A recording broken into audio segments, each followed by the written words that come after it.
Phone tapping కేసులో కేసీఆర్కు SIT నోటీసులు ఇవ్వడంపై సుప్రీంకోర్టు సీనియర్ న్యాయవాది మోహిత్ రావు స్పందించారు. కేసీఆర్ను హైదరాబాద్ పరిధిలోకి రావాలని సిట్ అధికారులు చెప్పడం చట్ట విరుద్ధమన్నారు. కేసీఆర్కు మళ్లీ నోటీసులు ఇవ్వడం చట్ట ప్రకారం కుదరదన్నారు మోహిత్ రావు.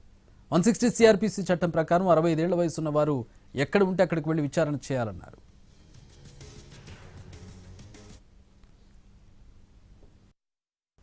జరిగింది 160 సిఆర్పిసి కింద విట్నెస్గా పిలవడం జరిగింది. దానికి కేసీఆర్ గారు రిప్లై ఇచ్చారు.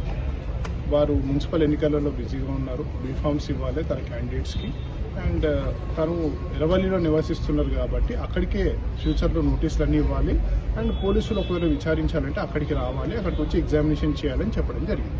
ఒకప్పుడు సిఆర్పిసి చట్టం ప్రకారం సెక్షన్ 160లో 65 ఏళ్ళు 65 ఇయర్స్ పైబడిన వాళ్ళకి వాళ్ళ ఇంట్లోకి వెళ్ళి ఎగ్జామినేషన్ చేయాలని క్లియర్గా ఉంది.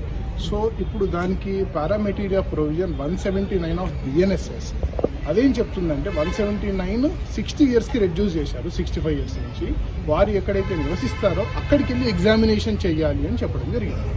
సో కేసీఆర్ గారు ఎర్రవల్లిలో నివసిస్తున్నారు కాబట్టి వాళ్ళు ఒకవేళ ఎగ్జామినేషన్ చేయాలంటే ఎర్రవల్లికి వెళ్ళి ఎగ్జామినేషన్ చేయాలి.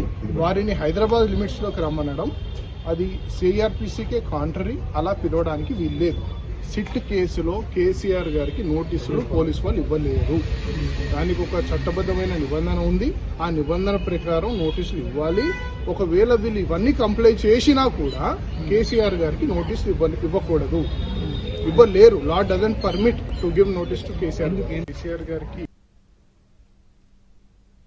ఫోన్ ట్యాపింగ్ వ్యవహారంలో మాజీ ముఖ్యమంత్రికి మరోసారి నోటీసులు ఇవ్వనుంది సిట్. న్యాయ సలహా తర్వాత సిట్ నోటీసులు ఇవ్వనుంది. ఈరోజు మధ్యాహ్నం కేసీఆర్కు నోటీసులు ఇచ్చే అవకాశం ఉంది.